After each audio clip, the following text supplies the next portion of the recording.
everyone, welcome to this class. We're going to paint a rose today.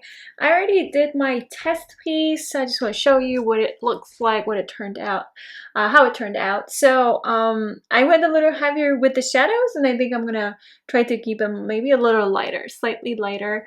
But overall, the way I started painting it was by wetting the whole paper and applying the colors towards like the darkest areas. So using primary colors, yellow, blue, red. You want to have your palette ready to go before you apply the colors, because once you start applying colors, like you don't want to spend extra time diluting colors with water, working on that palette while everything here is drying, right? So this is my flat 40 brush. I'm just gonna wet it.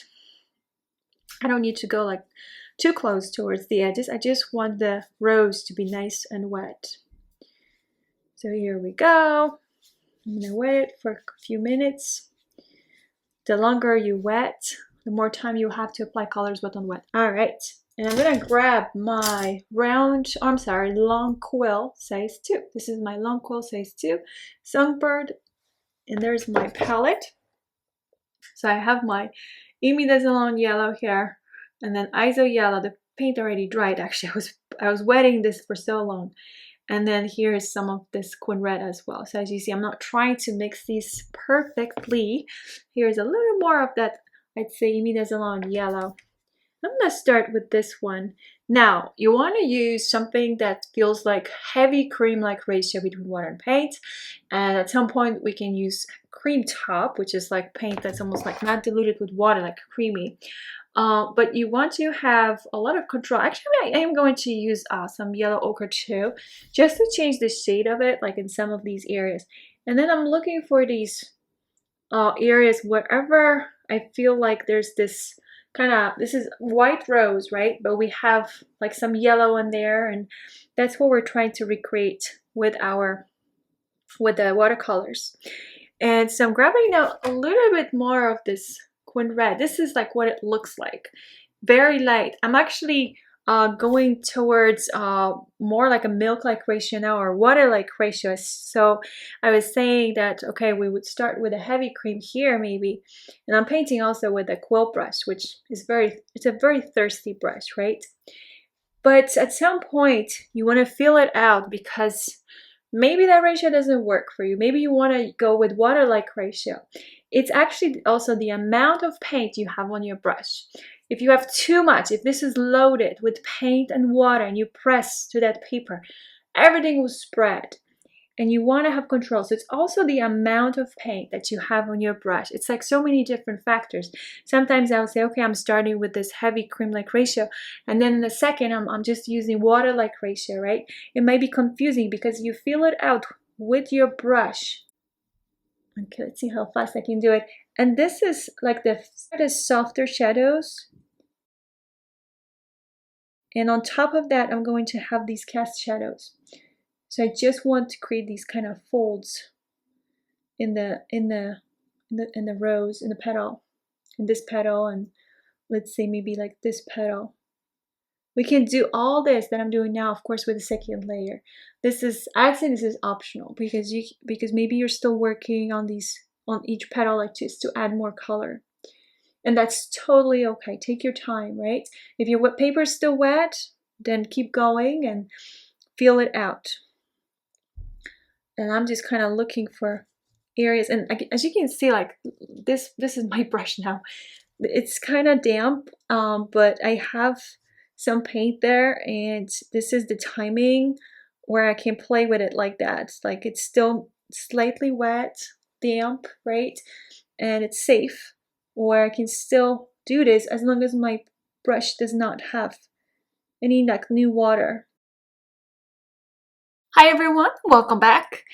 So we did the first part of this rose, which was wetting the paper and applying colors wet on wet. So all the petals basically all at once. Now we're going to divide this painting into sections. We're going to paint each petal at a time. What does it mean really, right? Because the petals are technically white. It's just the shadows, and there's some color on in the center of the rose.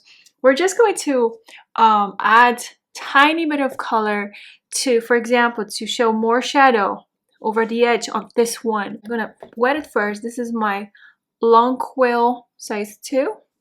So I'm wetting it. I need to wet my brush a little more. There you go. So you can use any brush to wet or re-wet actually this petal. And I'm using the pointy part of my brush whenever I get closer towards these edges. So I'm just gonna wet it a little more slightly with this brush. Not that I really haven't spent enough time wetting it. I did. Yellow undertones, and those are like yellow grays. So first is my imidazzolone yellow here, but I want some of this quin red, and I already have it here actually. So it's not really like a heavy cream or cream tone. This is more like a milk-like ratio or even water-like ratio that I have on my brush. I'm gonna feel it out, but this is the first part. So I'm just applying kind of like an orange, shade of orange, and I'm looking at that shadow, and I'm gonna wipe my brush on a towel. What I want is more of just the yellow, but this time I want actually heavy cream on my brush, and I grab very tiny amount and just to place it like right side of it. So I'm changing the color of this shadow. What's also going to happen, because I'm dividing this into like petals now, there's going to be a hard edge here, and that will help me to put this one more like so we can see the contrast better. And I'm not done with this one, so actually I want more of it, but this time, because I'm gonna work a little smaller areas, I want to have more like a heavy cream-like ratio. So there you go. So that's my heavy cream. I'm actually gonna go all the way here. So I'm staying on the inside of the petal now. We're going to slightly blend these colors on the palette. I'm gonna show you what I have here so that makes sense. Right now, it's like I have parts that are like a half and half like ratio, right? But I'm gonna now add more water, and I'm gonna drag this cobalt blue right here. I'm gonna rinse my brush, and then I have more water. I'm bringing more water in, and this is pretty transparent now. This is milk-like ratio, and I just want a slight blend here of the cobalt blue quin red. And then I'm gonna do the same thing. I just need more water. So now I am kind of like diluting them, right? More. You can grab some iso yellow too, since we used it with that first layer. I believe I did. And then there I have some little piece of some hair. All right, there you go. So there's my yellow, and then I'm gonna grab this, drag this quin red here. Now, when you swirl like this, you kind of slightly blend the colors, but not too much. You just want to have like different shades, if that makes sense, right? Now, when we take a look at the shadow, the first shadow we're gonna paint, which is right here. It starts very yellowish, right? We still want to use some blue and red, and then it becomes like a, I want to say like a more like a between yellow gray, and then goes like a blue gray. So that's what we're gonna do. We're gonna play with colors. Here's my imidazzolone yellow, and as you see, I do have blue and red there too. And I'm gonna start right here, and with the tip of my brush, this is water-like ratio. So water-like ratio, the ratio that I described, like between paint and water. I just call it water because it's so diluted. And all the way to here. And you do want to have like sketch lines for the shadows, because then it's easier to figure this out. Now I'm going to just go for the water. So just water, and I continue here because I'm going to paint all of it at once. Now I'm grabbing water with my brush, and I do want this blend here. So now we can see more of that blue and red. And I think I want a little more yellow. So I just grab some yellow too. And just like I have these shadows, now you can adjust the ratio here. If I want more yellow, I'm just gonna slightly dip my brush in water, and I grabbed some of the yellow. This is all transparent. Now, do I want to paint this one? I guess I'm gonna leave it for later. The one on the bottom here. I'm just gonna leave it for later. But this shadow goes kind of like this.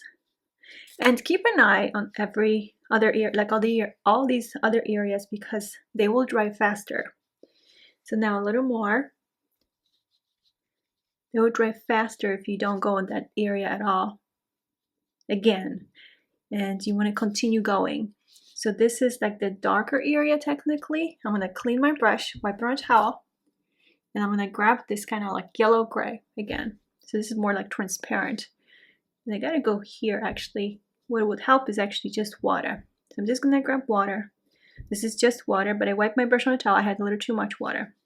And at first, I'm going to go all the way here. But then I want this blue violet to go like here. So now I need more yellow.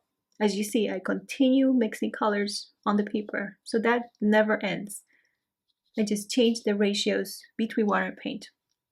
I'm sorry, between the colors. The ratio between the colors, that's how I change the shade of this. And I want a little more blue. So I'm just gonna add some blue here.